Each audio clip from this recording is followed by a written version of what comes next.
오늘의 책은 IQ보다 영재력을 키워라입니다. SBS 붕어빵의 영재남매, 지웅이와 하은이의 아빠인 배우 정은표의 육아지침서, IQ보다 영재력을 키워라. 이 책은 영재남매를 키운 저자 부부의 감성육아법 43가지를 소개하는 책입니다.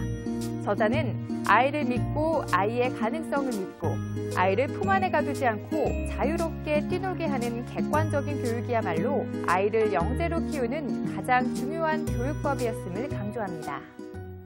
우리 아이를 특별하게 키울 수 있는 책이죠. IQ보다 영재력을 키워라의 저자, 연기자 정은표 선생 모셨습니다. 안녕하세요. 안녕하세요. 네, 반갑습니다. 안녕하세요. 교육법에 대한 책을 쓰셨는데요. 네.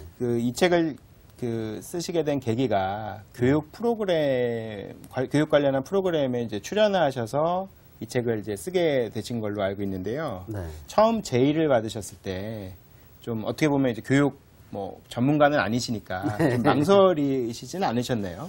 사실은 이제 지웅이 하은이가 이제 방송을 처음에 하고 그럴 때는 저희가 이제 방송하는 걸 그렇게 두려워하지 않았던 게 지웅이가 좀 약간 소심한 쪽의 성격이었어요. 그래서 방송을 하면 좀 이렇게 성격도 밝아지고 어떤 도움이 되겠다 싶어서 그때는 방송시키는 거를 아무 꺼리낌 없이 했기 때문에 그런 프로가 제의가 왔을 때도 흔쾌히 하겠다, 해도 되겠다 이런 생각을 가지고 했었죠. 근데 오히려 그때보다는 이제 지금은 어떤 프로그램 제의가 오면 굉장히 고민을 많이 하죠. 아, 왜 고민을 하게 되신 거예요? 그러니까 이제 지웅이가 그런 프로그램을 통해서 영재다, 또 어떤 아이다 이런 성향들이 많이 이렇게 알게 되면서 이 아이한테 이제 도움이 될 거, 또 아이가 정말 재밌어 할 거 위주로, 그리고 스스로 하고 싶어 하는 거 위주로 이제 선택을 많이 해주죠. 그래서 부모가 어떤 프로그램이 들어오면 같이 회의를 해요, 가족들이. 그래야지, 가족회의를 해서 이제 우리가 꼭 했으면 좋겠다 싶은 것들은 설득을 하죠. 이건 이렇게 해서 좋고, 너네가 하면 이런 도움이 될 것 같아. 어떻게 해볼래? 그러면, 하겠다. 그럼 하고, 이제 가끔 가다가 저희가 시키고 싶지 않은데 아이는 좋아할 것 같은 거 그런 것도 솔직하게 얘기를 하죠. 너네가 하면 좋긴 한데 아빠 생각엔 이거는 하면은 너한테 조금 안 좋은 영향을 미칠 것 같아. 이런 식으로 해서 고민을 많이 하죠. 굉장히 민주적인 가정이시네요. 근데 민주적인데 이제 결정적으로 마지막에 가서는 좀 약간 독재적인. 그러신가요? 그리고 그렇게 출연한 프로그램에서 지웅이랑 하은이가 영재 판정을 받았잖아요. 그 부모로서 이전에도 그런 우리 아이가 영재다라는 걸 느끼셨나요? 모든 부모들이 우리 아이는 천재 같아 이런 거를 느끼는 지점들이 분명히 몇 번씩은 있을 것 같아요. 근데 이제 지웅이 같은 경우는 어디 놀이방이라든지 피아노 학원이라든지 이런 데를 어렸을 때 보내면은 한 3일 안에 꼭 연락이 와요, 선생님한테. 이 아이가 좀 특별하다. 받아들이는 게 정말 남다르다. 한번 그런 기관에 가서 테스트를 받아봐라. 이런 얘기를 들은 적이 몇 번 있었죠. 그러니까 어디를 보내도 그런 얘기를 했던 것 같아요. 그래서 저희도 그런가? 근데 애써 좀 외면을 했고, 그러지 않아도 돼. 그리고 어린아이가 그런 걸 받아서 뭐해? 이런 생각이 컸던 것 같아요.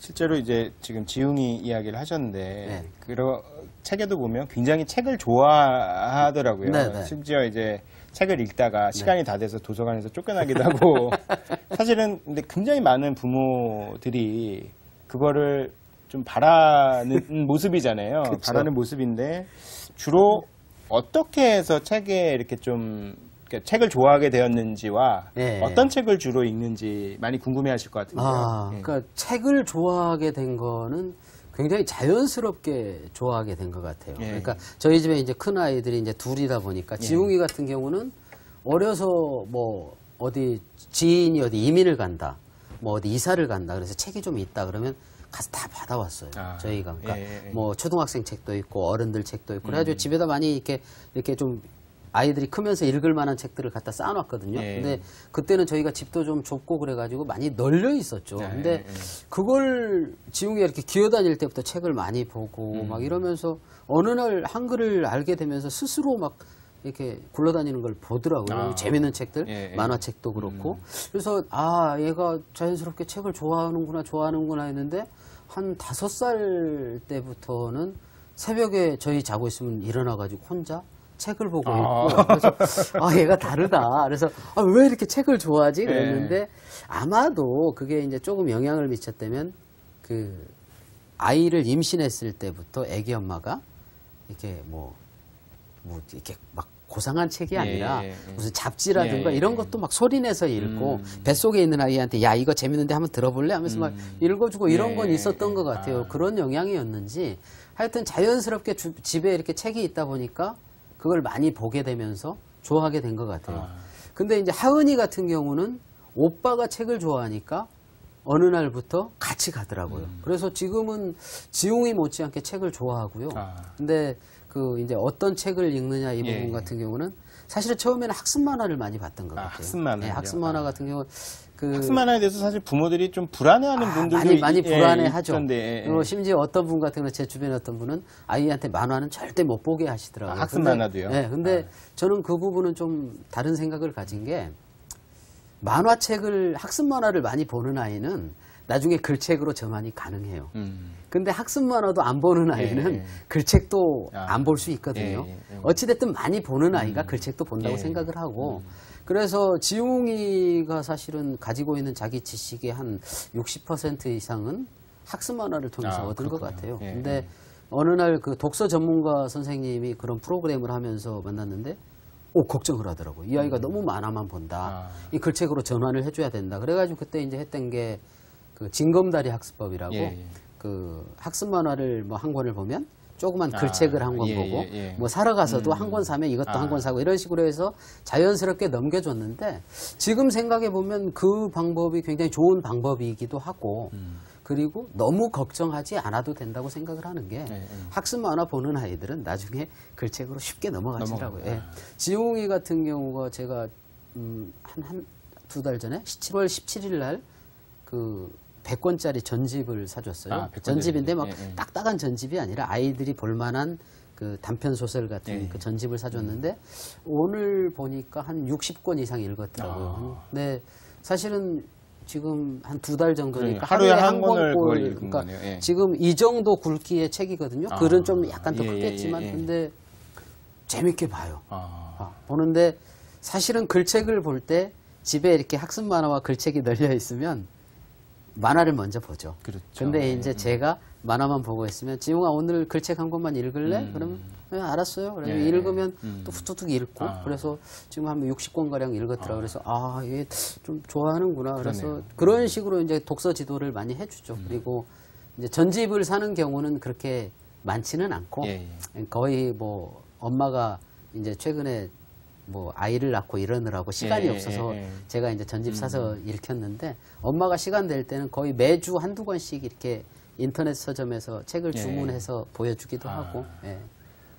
그 굉장히 노력을 어떻게 보면 부모의 노력이 되게 많이 들어가 있다라고 볼 수도 있겠네요. 그렇죠? 워낙 지웅이가 책을 좋아하기도 하고 또 부모가 그러니까 노력이라기보다는 아이한테 어떤 관심인 것 같아요. 저 아이가 지금 이런 것들이 좀 필요하지 않을까. 그리고 그 학교를 다니다 보니까 해야 될 게 너무 많아요. 뭐 학원도 뭐 한두 군데 가야 되고 또 학교 생활도 해야 되고 숙제도 해야 되고. 근데 그 바쁜 시간 속에 책을 읽게 하려면 엄마 아빠가 어느 정도 그 재미있는 호기심을 뭐 이렇게 받을 수 있는 책이라든가 이런 걸 구해가지고 틈나는 시간에 이렇게 던져주는 거 이게 필요하지 않나. 그래서 지웅이는 이제 붕어빵 같은 경우 녹화를 가면은 막 이렇게 노는 시간이 많아요. 중간에. 그러면 그 놀고 나면은 너무 막 이렇게 격앙이 돼가지고 녹화를 딱 들어가면 애가 주체를 못해요. 그래가지고 그때가 한 7살, 8살 때인데 그때부터 그 제가 작전을 쓴 게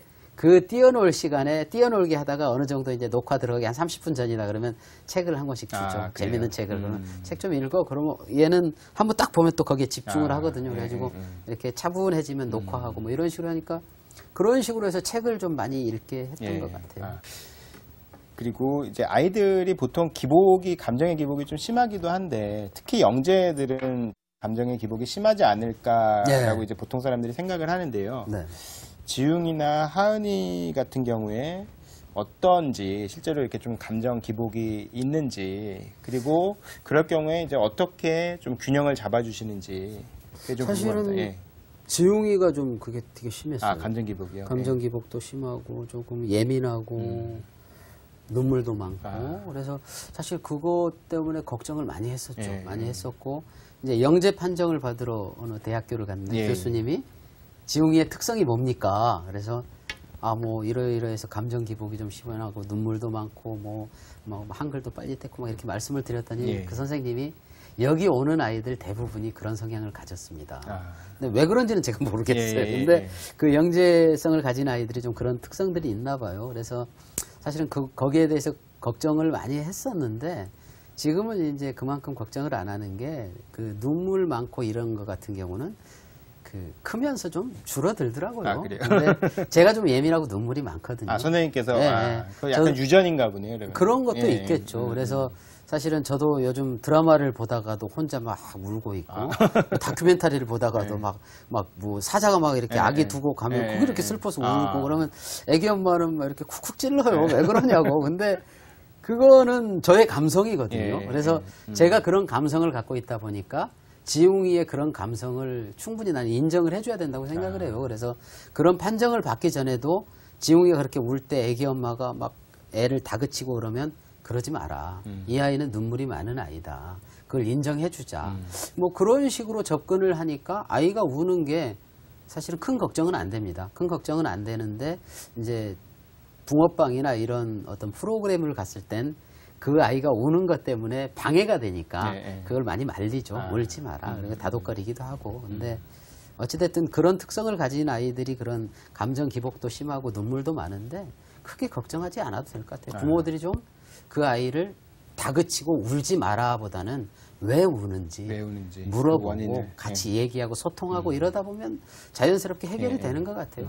근데 요즘 같은 경우는 이제 지웅이가 많이 좋아졌는데 동생하고 이렇게 다툴 일이 생기잖아요. 네. 그러면 울컥울컥 화를 내더라고요. 예. 근데 그것도 이제 저도 좀 그런 게 있는데 그래서 그럴 때 많이 좀 야단을 친다기보다 지웅아 화내지 말고 좀 차분히 가라앉히고 얘기를 좀 해라. 잘 이야기를 동생하고 해보자. 무조건 이렇게 화를 낸다고 네가 해결되는 게 아니지 예. 않느냐. 화를 내다 보면 네가 왜 손해고 어떻게 되고 막 이런 걸 얘기해 주죠.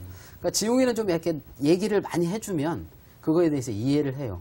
그래서 잘 자기 감정을 컨트롤하려고 노력을 하더라고요. 그렇군요. 네. 지금 선생님 이야기를 전체적으로 듣다 보니까 굉장히 소통을 중요시 하시는 것 같은데요. 그럼요. 예. 그게 책에서 이야기하시는 감성 육아법의 시작인가요? 근데 사실 제가 예. 이제 이 책 때문에 나오긴 했는데 이 책을 쓴 게 꽤 됐어요. 예, 예. 그래가지고 그 사실은 이 책 내용을 제가 써놓고 뭐 읽지는 않지 않습니까? 예, 예. 그래서 사실은 많이 잊어먹었는데 예, 예. 그래서 근데 이제 그 질문하신 부분 같은 이제 소통하고 이런 부분들이 예. 뭐 시작이고 이런 걸 떠나가지고 저는 아이들하고 무조건 같은 눈높이여야 된다고 생각을 같은 하고 눈높이, 예. 그리고 그런 소통하고 이런 부분은 이제 뭐 놀아준다 이런 표현보다는 같이 놀라고 노력을 합니다. 노력보다도 같이 놀면 재밌어요. 네. 그래서 그 아이들, 그러니까 우리가 이제 이렇게 살면서 남자이기 때문에 해야 되는 것, 여자이기 때문에 해야 되는 것들을 어른들은 편견을 가지고 있잖아요. 그래서 울면은 야, 너 남자가 왜 예. 울어? 사내를 남자는 울 당구가. 수 있는데 예. 여자인데 막 괄괄하게 하면 여자인데 좀 조신하게 굴어라. 그렇죠. 근데 저는 그런 표현들을 좀 될 수 있으면 안 하려고 노력을 해요. 그래서 지웅이가 우는 아이면 그 우는 아이의 특성. 아, 너는 눈물이 많고 여린 아이니까 감성적이고 예, 예, 예. 오히려 너의 그런 것들이 나중에 너한테 아주 큰 도움이 될 수도 있다. 그래서 이제 그거를 인정해주고 얘기를 하려고 그러고 하은이 같은 경우는 막 쾌활하고 막 예. 시끄럽고 막 까불고 예. 그러면 그래 너는 그게 너의 특성이야. 어? 아빠는 노홍철 아저씨가 너무 좋아. 너무 거침이 예, 없어서 예, 예. 너도 그런 사람일 수 있잖아. 그러면 그런 식으로 얘기를 많이 하거든요. 그래서 그런 눈높이에서 보다 보니까 소통이라기보다는 뭐 그게 자연스럽게 소통으로 가겠지만 예, 예. 같이 호흡하고 그걸 다 인정을 해주려고 노력을 하니까 그런 부분들이 어떤 육아에 뭐 같은 그러네요. 영향을 미치지 않나 싶어요. 그러니까 어떤 틀을 정해놓지 않고 네네. 아이들을 대하는 네네. 그런 태도가 네, 예. 네. 아 그게 되게 인상적입니다. 그 저도 이제 아이를 키우는 입장에서 네. 그 여러 가지 이제 지웅이랑 하은이를 보면서 되게 궁금한 것들이 많은데요. 네. 특히 이제 궁금한 게 똑똑하고 영재성이 있는 아이들이 네. 사실은 부모나 뭐 주위 사람들이 특히 이제 부모겠죠. 엄마나 아빠가 네. 대답해주기 어려운 그런 질문들을 할 때가 되게 많을 것 같은데요. 그럴 때 어떻게 대처를 하시는지. 난감하죠. 그러니까 이게 그냥 일상적인 아이가 물어보는 걸 물어보면은 사실은 대답해주기도 쉽고 뭐 그 정도는 그 정도 그렇죠. 지적 능력은 된다고 생각하는데 지웅이가 물어보는 것들이 좀 엉뚱한 것들이 많아요. 그러니까 뭐 어떤 걸 물어보나요? 기억나는 것 같은 게 아빠 성냥을 이렇게 켤 때 불을 붙이면 왜 성냥 개비에는 불이 붙는데 성냥 가게는 불이 안 붙어? 나중에 이제 찾아봤죠. 찾아봤는데 뭐 거기 붙어 있는 성분이 다르고 뭐 이런 게 있더라고요. 근데 그런 걸 물어볼 때 아, 이 아이는 이게 어떤 사물을 대할 때 좀 그 호기심이 많구나. 그렇죠. 분석적으로 보는 거죠. 그걸 제가 뭐 야 그거 뭐 어른들 같은 경우는 그런 생각을 안 해보다 보니까 야 그거 당연히 붙는 거지. 근데 왜 그런지 모르거든요. 그렇죠. 그래서 아 그런 것들을 이제 질문을 몇 번 받다 보니까 이건 내가 대답해 줄 수 있는 어떤 수준의 것이 아니다. 그래서 일찍 포기를 했죠. 그래서 무조건 잘 모르는 거면 모른다. 아빠는 모른다.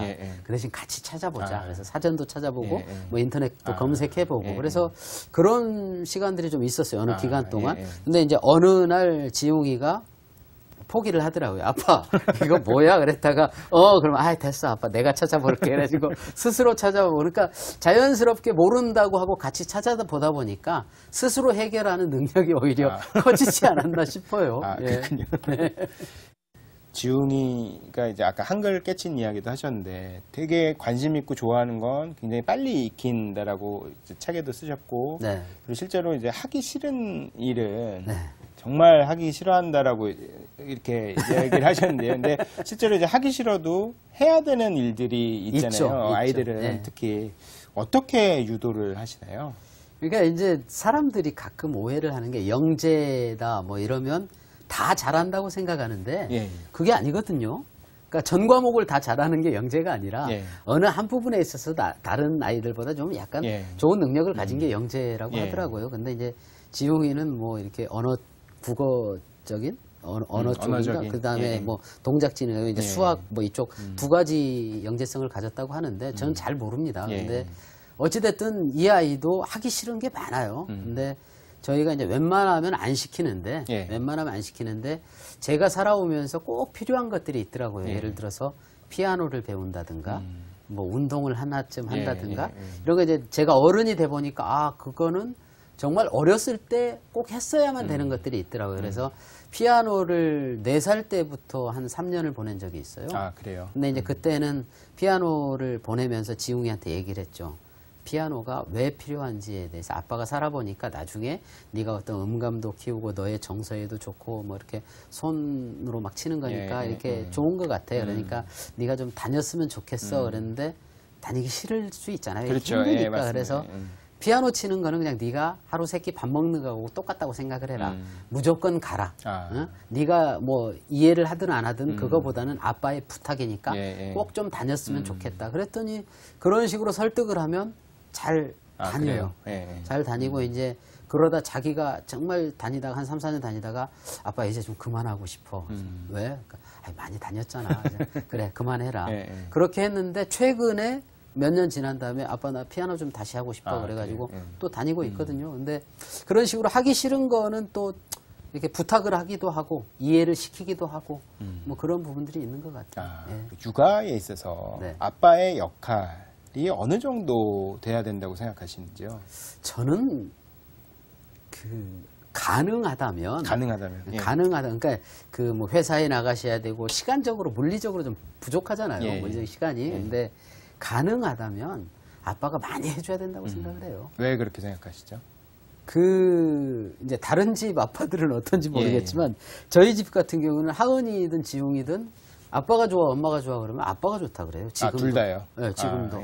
그냥 그러니까 어제도 무슨 프로그램 때문에 질문이 그렇게 왔는데 그쪽에서 이제 예상 답안을 둘 다 좋아요 이렇게 써놓았는데 하은이는 나는 아빠 그래가지고 엄마한테 혼났는데 그게 이제 아빠랑 생긴 애착 관계가 엄마랑 생긴 것보다 훨씬 더 좋은 영향을 미친다고들 많이 하더라고요. 그리고 뭐 성공한 사례를 이렇게 해가지고 분석을 해보니까 아빠가 육아에 참여를 했을 때 뭐 좋았다 뭐 이런 것들이 있는데 그런 것도 뭐 이렇게 분석을 했을 때 그런 게 있겠지만 저는 잘 모르고 아빠가 아이들하고 많이 놀아주고 이러니까 아이들이 그 거침없는 자신감 그리고 굉장히 어떤 그 엄마가 키웠을 때 그 한쪽으로 가기 쉬운 부분들을 골고루 이렇게 섭취하게 해줄 수 있지 않나. 그렇죠. 균형이 맞는 거죠. 균형적인 부분도 그렇고 그래서 아빠가 해주는 게 참 좋은 것 같아요. 그래서 저 같은 경우는 이제 단적인 예로 뭐 여러 가지 영향이 있겠지만 사실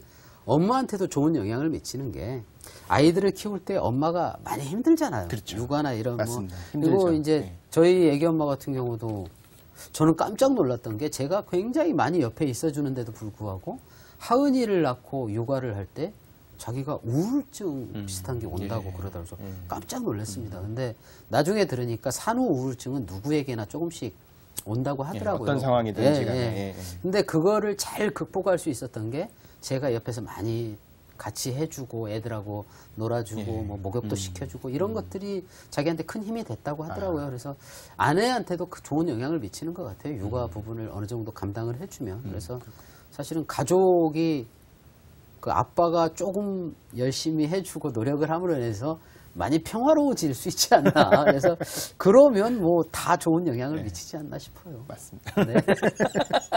근데 참 어려운 부분이죠. 맞습니다. 저는 이제 직업적인 특성이 일할 때는 며칠씩 막 밤도 새고 그러지만 놀 때는 또 펑펑 놀거든요. 그래서 그 유치원 버스는 거의 제가 태워줬어요. 그러세요? 집에 있는 날은 무조건. 굉장히 가정적이시네요. 그렇죠? 가정적이라는 표현보다는 일단 아내를 많이 사랑하고요. 그리고 애들하고 같이 노는 게 그렇게 재밌더라고요. 그래서 제 수준이 그건지 몰라도. 그리고 유치원 버스 타러 갈 때 둘이 그 손잡고 가는 느낌이 너무 좋아요. 가면서 뭐 아주 사소한 얘기지만 얘기도 하고 뭐 꽃이 피었으면 야, 꽃 너무 예쁘다. 뭐 막 그런 얘기 하는 것들이 너무 재밌어가지고 아이들이 성장하면서 저도 같이 성장하는 것 같아가지고 그래서 그런 것, 그래서 많이 하는데 그게 결과적으로는 많은 도움이 됐다고 하더라고요. 또 이제 책의 내용 중에 좀 인상적이었던 게 아이들 앞에서 선생님이 나는 너희들보다 엄마를 더 사랑한다 이런 이야기를 하신다고 이렇게 책에 이제 나와 있는데요. 아이들이 그럴 경우에 반응이 어떤가요? 이제는 뭐 체념이죠. 근데 이제 사실 저 같은 경우는 좀 인기 관리라 그러죠. 이제 애들한테 이렇게 인기 관리하느라고 야 그래도 나는 너네가 좋아 뭐 이런 얘기도 하는데 애 엄마 같은 경우는 냉정하죠. 무조건 정은표. 1순위가 정은표. 너네는 비켜. 그러니까 그런 부분들이 아이들이 조금 싫어할 법도 한데 자연스럽게 그걸 인정해 주는 것 같아요. 우리 엄마 아빠는 닭살 부부. 저 사람들은 저런 사람들. 그래서 뭐 먹을 게 있는데도 하나밖에 안 남으면 저를 주거든요, 아내가. 그럼 그걸 먹으면 애들이 막, 하다가도, 그래, 알았어. 엄마는 그럴 수 있어. 뭐 이렇게 인정을 하더라고요. 근데 그게 이제 저도 거의 뭐 아내를 먼저 챙기죠. 챙기는데 이제 요즘은 하은이한테 잘 보이고 싶어가지고 아빠는 세상에서 하은이가 제일 예뻐. 엄마는 꽝이야. 막 이렇게 얘기를 해요. 그러면 하은이가 그걸 딱 듣고 엄마한테, 엄마, 아빠가 엄마가 최고래. 막 이런 식으로 얘기를 해줘요. 그러니까 자기는 안다 이거지. 근데 그런 식으로 해서 뭐 저는 장난을 좀 치긴 하는데 어찌됐든 아내가 저를 그렇게 인정해 줌으로 인해서 아이들도 아빠를 좀 더 존중하게 되고 그리고 가장으로서 또 막 힘도 나고 더 아이들한테 잘하게 되고 뭐 그런 게 있는 것 같아요.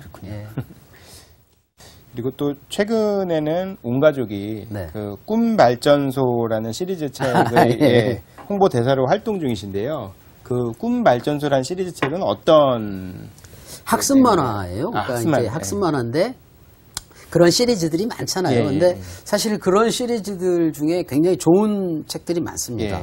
많고 그것들이 아이들한테 큰 영향을 미치고 저희 집 아이들 같은 경우도 그 외 시리즈 있잖아요.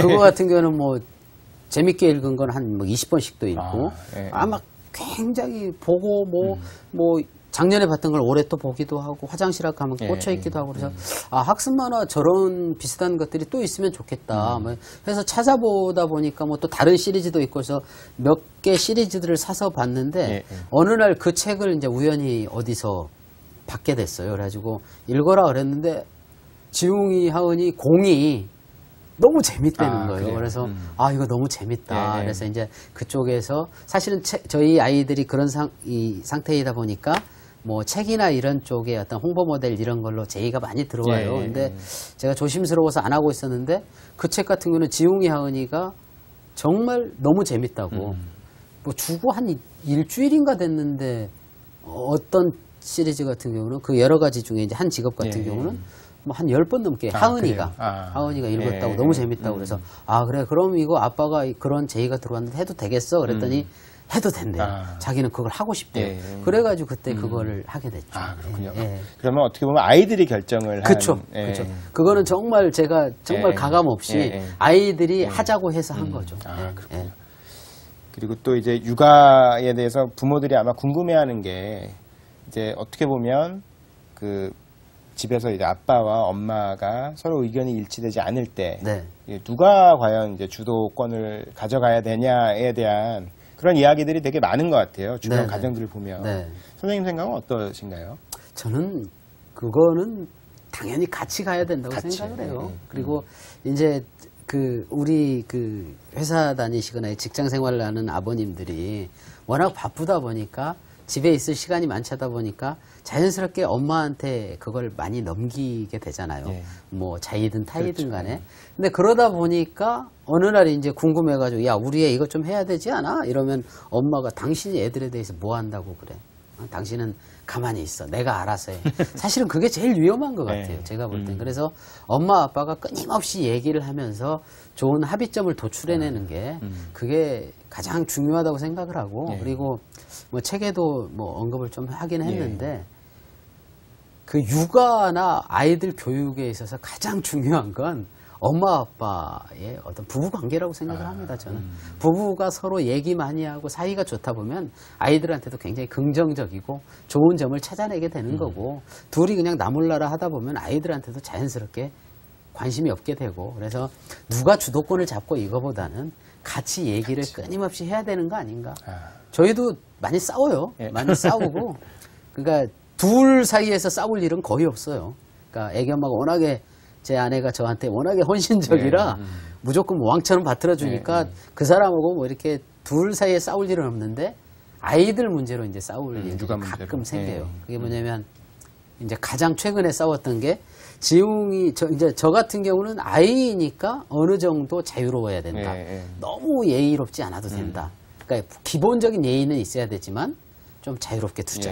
근데 애기 엄마 같은 경우는 무조건 그 선은 지켜야 된다. 근데 그 선이라는 게 참 애매하거든요. 그래서 그 부분 때문에 좀 다퉜던 적이 있는데 뭐 그런 것 때문에 많이 다퉈요. 다투고 나서 이제 또 나중에 뭐 같이 엉엉 울기도 하고 그러는데 그러면서 이제 또 더 좋은 점을 찾고 합의점을 찾고 그래서 둘이 그 부부간에 얘기를 많이 해야 되지 않나 이런 생각을 합니다.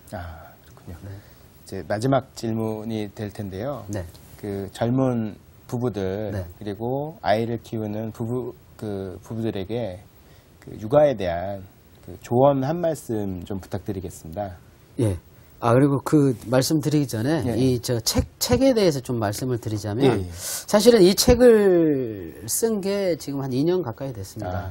됐기 때문에 사실은 그 당시에는 저희가 이게 최선이었고 근데 이제 아이를 키우다 보니까 지웅이도 좀 크고 하은이도 크다 보니까 또 다른 답이 나오는 것 같아요. 그래서 그 당시에 이 아이들을 키울 때 어렸을 때는 저희는 이렇게 살았습니다라는 게 여기에 책에 있거든요. 그 당시. 그 당시에. 근데 지금은 이제 또 다른 모습들인 것 같아요. 그래서 이게 절대 답은 아니다. 정답은 아니다. 그리고 각 집안마다 다 답은 달리 있다고 생각을 합니다. 그래서 이 책을 뭐 많이 사보시면 좋겠지만 여기에 너무 100% 의존하시지는 않았으면 좋겠다고 생각을 하고요. 그리고 이제 그 마지막 아까 질문하신 부분 같은 경우에 그 아이들을 키울 때 그 아이가 이제 고등학교 가고 이럴 때 막 학습에 지쳐 있을 때 어머님들이나 아버님들이 그런 얘기를 한다고 그래요. 지금 네가 조금 참고 견디면 나중에 행복해질 수 있어. 근데 저는 그 생각이 다른 게 행복이라는 건 지금 행복해야 된다고 생각을 합니다. 아이들이 나중을 위해서 지금 행복을 뭐 이렇게 뒤로 두고 막 이렇게 힘들게 사는 것보단 지금 행복한 아이를 만드는 게 중요하다고 생각하고 지금 혹시 아이들이 조금씩 지쳐 있거나 학원 때문에 많이 지쳐 있고 그러면 뭐 7개를 보내면 한두 개 좀 줄여주기도 하고 그리고 아이들이 좀 즐거울 수 있는 환경을 만들어주는 게 중요하지 않나 생각을 하고요. 그리고 그 지웅이가 영재 판정을 받으러 갔을 때 교수님께서 해줬던 말이 지금도 그때 그 말이 정말 제 가슴 속에 계속 뇌리에 이렇게 있는데 아이를 끌고 가려고 하지 마라. 따라가라. 이런 말씀을 하셨어요. 그게 뭐냐면 아이들은 그릇이 있으면은 그 그릇에다 자꾸 채우려고 하면 채워진대요. 채워지는데 이게 넘쳐버린대요. 근데 그냥 이렇게 따라가다 보면 그 그릇이 차진 않을지 모르지만 그릇이 커진대요. 근데 그 그릇을 채우는 건 나중에 자기가 채우면 되니까 너무 끌고 가려고 하지 말고 좀 아이들을 따라가는 게 좋지 않을까 이런 생각을 합니다. 그렇군요. 오늘 아이를 어떻게 하면 행복하게 키울 수 있을지 그리고 어떻게 하면 우리 아이들을 더 즐겁게 그리고 똑똑하게 키울 수 있을지 잘 알게 되었고요. 오늘 좋은 말씀 감사합니다. 네, 고맙습니다.